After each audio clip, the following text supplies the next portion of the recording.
You're on The Bert Show.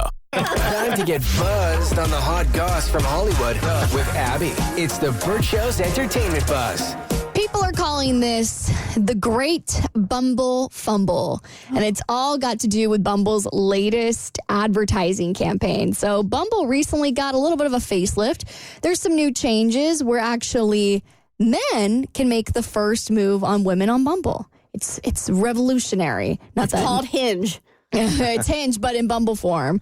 And now Bumble has these new, well, they used to, because now they've taken them down, these billboards that made some comments about celibacy. So recently, these billboards have taken the stage in a lot of major cities to advertise for Bumble, and they're all labeled with giant font that says, "You know full well a vow of celibacy is not the answer." And then underneath it says, "The new Bumble." And there's a very sexy photo of a man and a woman partying together or something like that. This marketing campaign was a good idea. Well, the people at Bumble, apparently, because women are now coming out and saying, well, are you saying that celibacy isn't a valid personal choice?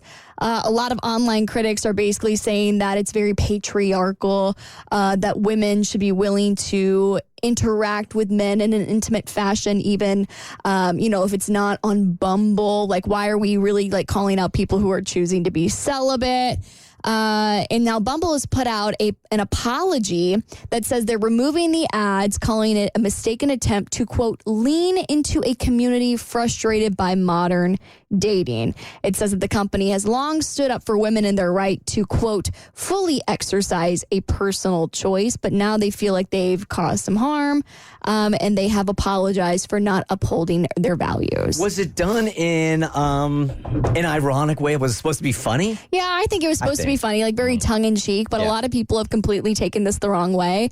I'll be honest with you, I saw the ads and I honestly didn't think twice about it, but some people have really taken this personally, just feeling like you're coming down on women who are choosing to not engage in physical intimacies if they're not on Bumble. It seems a little bit blown out of proportion in my mind, but everyone has the right to feel however they want to feel. I just think that it's just not good. It's not good. I didn't 100% get it. I'm like, oh, okay, I guess. Yeah.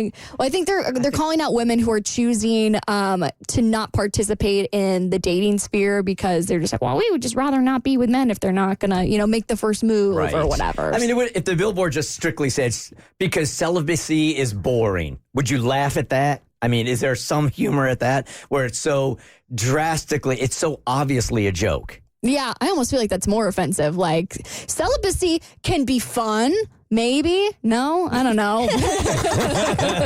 I mean, no one's out there cheating on me, so it's hard to tell what's gonna hit and what's not. Yeah. And when people are gonna get so offended by everything, Yeah. It's impossible nowadays. It feels a little blown out of proportion to me, but I mean, Bumble's going to switch it up and maybe come up with something funnier. I thought about this the other day. 85% of life is really funny.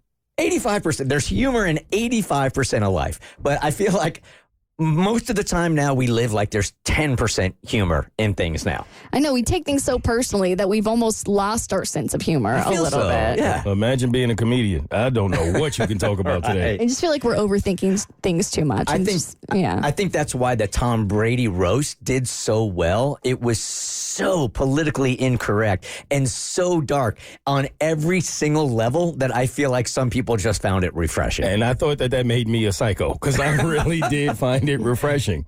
Okay, I'm going to give the kid warning here because this is some pretty funny audio I found about somebody on the Not So PG podcast. So that should be your second alert that this is not so PG. But somebody apparently broke their NDA after getting intimate with Justin Bieber. And this is what they said went on. I know a girl that broke her NDA and told me how she Justin Bieber. They actually didn't put it in the show. Yeah, don't say names. He comes out the door and she's already laying in bed. And he comes out all mysterious. And he turns off a light, and you're like, what happened? Light comes on, article clothing gone. He's still dancing all sexy. Boom, shuts another light, back on, pants are gone. Oh, no Until he's butt-ass naked. No shot. And then comes and I'm like, wow, and how was it? She was like, it was good. That's how these guys, they find out if you're lying or not.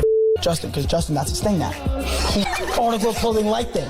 Again, I'm not saying I know the story is true, but this girl was like, can I say this? I signed an NDA. Anyways.